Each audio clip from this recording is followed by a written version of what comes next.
Hey guys, welcome back. In this video, I'm quickly gonna show you how to use TikTok filters from other people's video. Now, if you see a particular TikTok filter that you want to use on your own and you don't know the name of it, you can directly tap on an option and it will be added directly to your profile. So firstly, head over to the video that you see the TikTok filter on.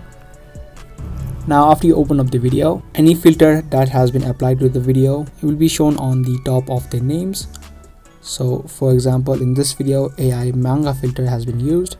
If you tap on the name of the filter, it's going to show you a similar interface where other people also have used this filter. Now to use it for your own, you can tap on use this effect on the bottom.